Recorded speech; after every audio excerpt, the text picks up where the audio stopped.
Hello and welcome to the third part of my lecture on management information systems. In today's lecture, we are going to discuss information systems and strategy. We're going to look at information systems, organizations, and strategy specifically. And to do this, our main focus would be to try and understand how organizations use information systems and how the use of information system by organizations support strategy and can help organizations to achieve a competitive advantage.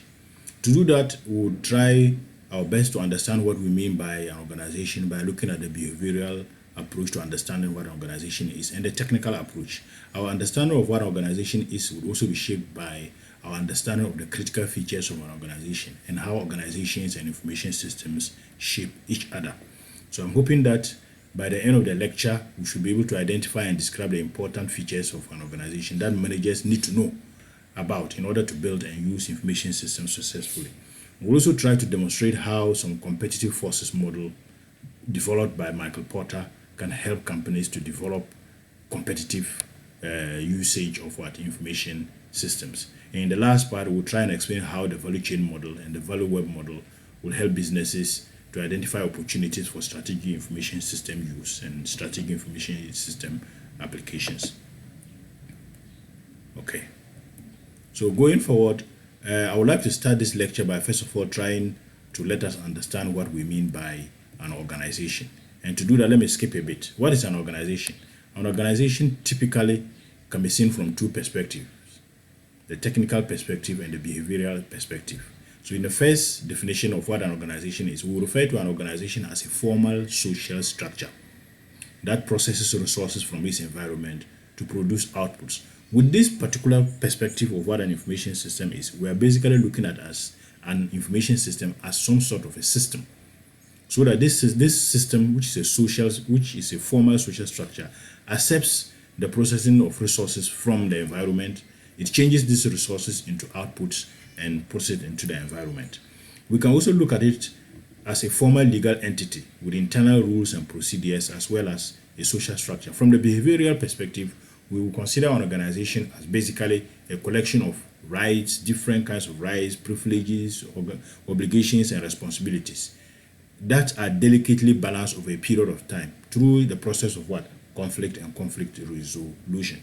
Now, going back, with this understanding of what an organization is, we need to also understand the critical features of an organization. The features of an organization. And to do that, let me just run through some basic features of what an organization is. An organization will typically have a hierarchical structure. And when we say hierarchical structure, there will be an order of command. People will be at the top, people will be at the middle, and people will be at the bottom. There's a clear reporting structure of accountability, authority systems in the organization, and all this helps in the decision-making process in the organization. An organization is also made up of a number of routine processes, a number of routine business processes. And you remember in our first or second lecture, we tried to explain what we mean by a business process. And we indicated that a collection of business processes can also be referred to as an organization. Now, with this basic understanding of what an organization is and its features, we'll now use this basic diagram to try and explain how organizations shape information technology and how information technology shapes an organization. So we say that it's a two-way process, and this two-way process happens with the aid of some mediating factors. So when we say that organization systems shape information technology, or we say that information technology in one way can also shape organization, we are looking at a number of mediating factors that will help in this shaping process. Okay, so if we look at these two concepts, organization and information technology, we are basically saying that it's a complex two-way relationship, and this relationship is mediated by the environment. How is organization and information technology relationship mediated by the environment? Let's look at the context of the developing world and the developing world. Now, if an organization is existing in a developed country where the literacy rates are very high, the implementation and use of technology will be different from an environment where the information technology literacy is very low. So, for instance, a technology that is employed by an organization in the United Kingdom will be different from an organization in Ghana or an organization situated in Ghana or maybe in a rural area in Ghana. its use of information technology will be different because because of the environmental factors, and some of the environmental factors could be legislation, ICT laws, the use of technology by the population. How are the workers in organization literate in terms of information technology? So this can determine or shape how an organization will use technology. Also, the culture in the organization. The organizational culture can also determine how technology will be accepted and used in an organization. Many of us have worked in the public sector. And in the public sector, there are many people who have worked in for so many decades. Usually we refer to this category of people as the BBCs. They are Luddites and they are not interested in the use of technology. Whatsoever you do, they will try to put the technology aside. Now, if they have been doing things in a particular way using manual processes and you bring in the technology, some of these people may feel that the technology is coming in to replace them. And this culture of thinking can influence the way the technology is utilized in the organization.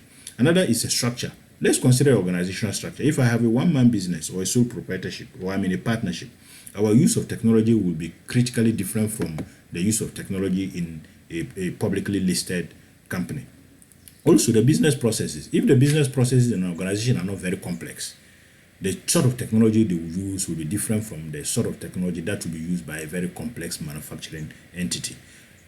Apart from this dichotomy, we can also look at a service organization. Its use of technology will be different from a manufacturing-oriented organization. An educational institution's use of technology will also be different from the use of technology by a non-governmental organization.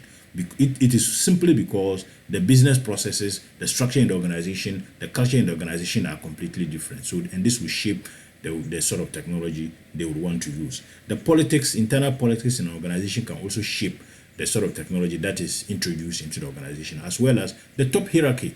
Those who take the strategic management decisions may determine what sort of technology is employed in the organization. And if they realize that the introduction of a particular technology will not inure to the benefits of the organization or their individual benefits, they may kick against taking decisions that will lead to the introduction of this particular kind of technology. So we are looking at a number of factors as mediating factors between organization and information technology. And these factors are the environment in which the organization is situated, the national environment, the local environment, or the international environment all play a critical part in the sort of technology that an organization introduces. In terms of the international environment, if an organization belongs to a particular industry, international standards may shape its adoption of technology. Apart from that, national standards may also shape the organization's use of technology. Now, one critical thing we also need to consider is that whether the organizational context determines the sort of technology that is used, or the technology shapes the organizational processes. There are a number of technologies, when introduced in an organization, will bring completely different change to the business processes. It may change the industry or even change the market. A typical example of such technology would be the internet. When the internet first came to our part of the world, it completely disrupted the internet cafe business. We can also look at the mobile phone. The mobile phone has disrupted the telecommunication industry. These days, you don't need to go to a phone booth to be able to make a call. You don't need to go to an internet cafe to be able to use the internet. You can use the internet with your mobile phone in the palm of your hand. We refer to all these kind of technologies that bring about sweeping changes to business processes, industries, and markets as disruptive technology. And typical example of disruptive technologies are personal computers, word processing software, the internet, and PageRank algorithms. For instance, in terms of word processing software, over the years, many of us may have gone, when we were growing up, if you wanted to write an official letter, you will have to go to a typist, pay the typist, and that typist will type everything for you. But now, in the palm of your hand, you can use your mobile phone to write, with the aid of a word processing software, write a letter, connect it to a printer, and print it. You don't need a typist to be able to do that. So we can say that the word processing software is a disruptive technology because after its introduction, it has completely brought about a sweeping change in terms of how the typists work. Now, we also need to understand two categories of people who we refer to as the first movers and the fast followers. The first movers are basically those who invent the disruptive technology. So in terms of word processing software, we may be looking at Microsoft and personal computers. We may be looking at Microsoft Office. In terms of the internet, we may also be looking at the developers of the internet, the WWW consortium. Then in terms of fast followers, we can also look at firms with the size and resources to capitalize on that technology. So when a new technology is introduced, some firms have the capability to be able to rely on this new technology to capitalize on it, to be able to capture a greater size of the market. Those who usually invent the technology are referred to as fast movers, and those who have the capacity to be able to adopt the technology and capitalize on it are referred to as the fast followers. Now, let's try and look at how information systems impacts on organization. We're looking at two things. We are looking at how information systems or information technology shapes organizations and how organizations also shape information technology. There are two things. The one critical component of how information systems impact organizations is the economic aspect. Economically, IT changes the relative cost of capital and the cost of information. Now, over the years, about a decade ago, it would have been very difficult for us to access some information.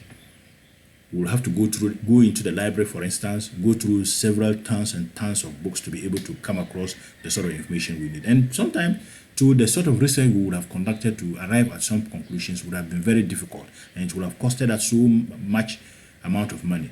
But today, IT has changed that. Because of the internet, easily one can just go to the internet and look for whatever information one wants. We are in an information age, and as a result, information technology is now considered as a factor of production. The other factors of production are labor, capital, and whatnot. But because of the critical component information system plays in production today, many people see it as what? A factor of production. And IT affects the cost and quality of information in different ways and changes in the economics of information. It is easy for information technology to help firms to be able to expand into terrains they would not have been able to if information technology was not available. Secondly, one other impact of information systems in organization can be explained using what we refer to as the transaction cost theory. And basically, we're saying that firms can economize on transaction cost. Transaction cost basically is the cost of taking part or participating in a market. It is easy with information systems or with information technology. Now, if I'm using a phone for a very long time and I realize that I want to replace it, one easiest way I can replace the phone is to sell off the old one. And to sell off the old one, I can easily go onto social media and advertise the phone. I can go to online websites, online electronic commerce websites such as OLX and advertise my product. And when I advertise the product, people can get in touch with me at no cost, and I can offer the phone to them in exchange for whatever price they are offering. It makes it easy for me to be able to participate in the commerce environment. If traditionally I had to sell this phone, I would have had to incur so much amount of cost in transporting the phone to the market and making it available, using advertising mechanisms and whatnot to be able to make the phone available to people. So using the transaction cost theory, we're basically saying that the cost of taking part or participating in the market has become much more cheaper. It is easier to hire employees these days than it was before. You can advertise online, you can conduct interviews online, and you can process the application of many other people online without necessarily seeing them physically. So you see that information technology lowers market transaction costs for firms, and it makes it very worthwhile for firms to be able to do business with other firms rather than just growing the number of employees. You can do business using technology, and technology can replace the huge human resource firms have been investing in. Another reason or another way information systems impact on organizations can be explained using the agency theory. The cost of supervision has also been reduced. A typical example could be assuming banks that have branches all over the country. The supervision cost would have been much more higher in a traditional sense if the supervisor had to go through all the branches for supervisory purposes. Today, IT makes it easier for people to be able to supervise different branches in different locations with the press of a button. As a result of that, we say that information technology reduces agency cost and makes it possible for firms to grow without adding cost of supervision or without adding more employees.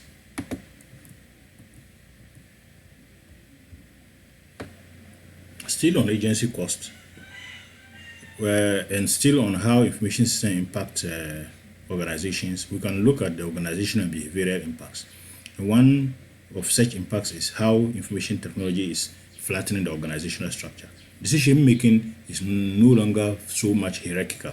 Decision making is pushed to lower levels, such that people at the lower level can easily communicate with those at the upper level without necessarily having to go through the bureaucracy of different levels of management.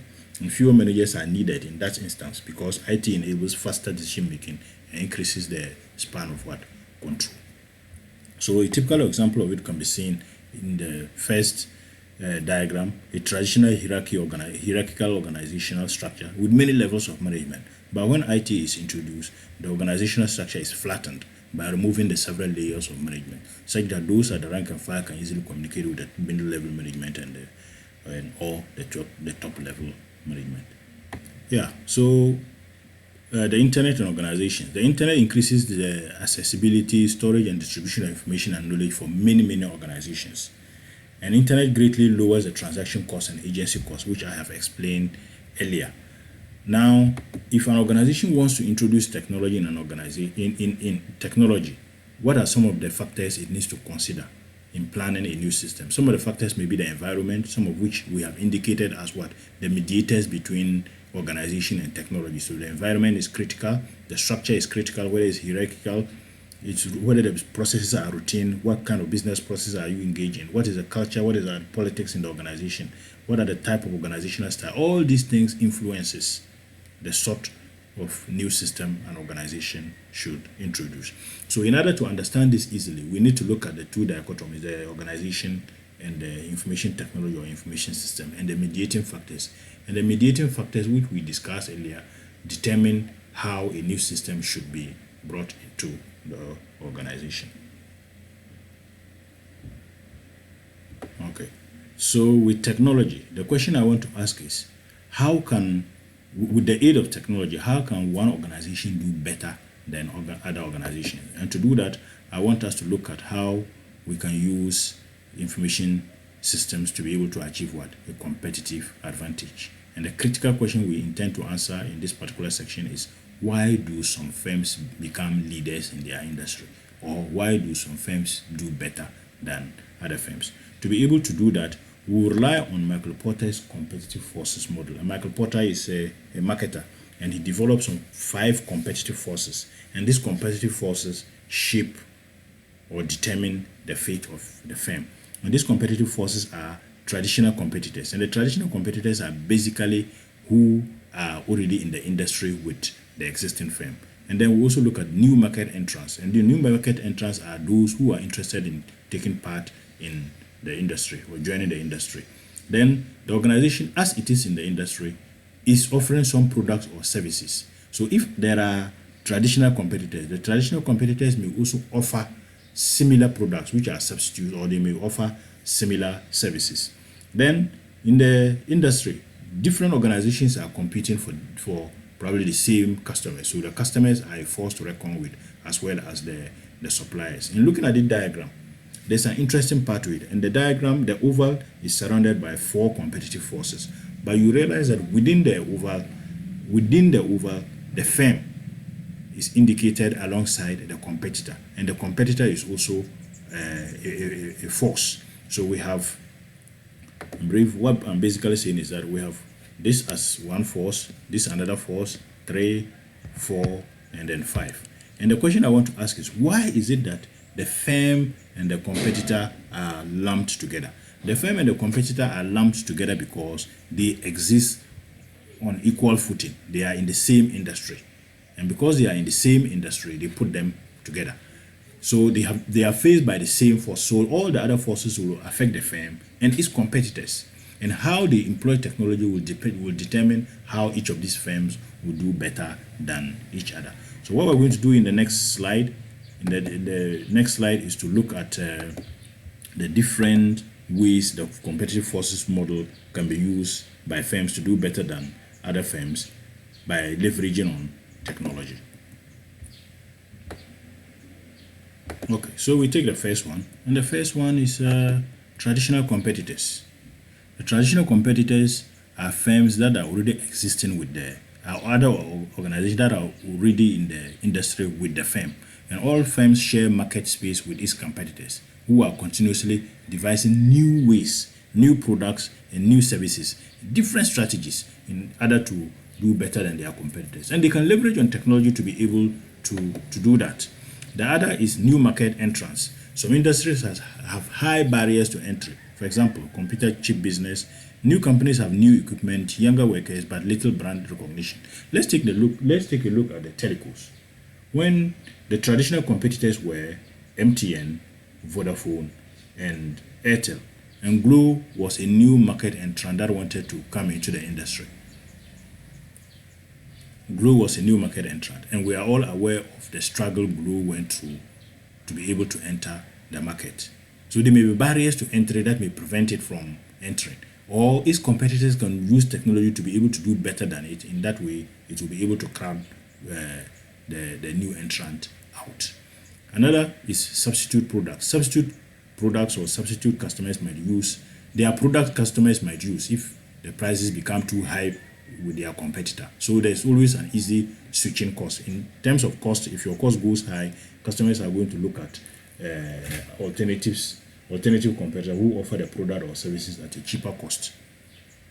For example, if you are selling music CDs and a new entrant is offering musicals on its website for download, that's a substitute product. If the cost of download is cheaper than the cost of buying a CD, people are going to go in for the substitute product. So the new entrants will influence its strategy by using technology to be able to do what? To lower its cost of production and offer digital goods in terms of what?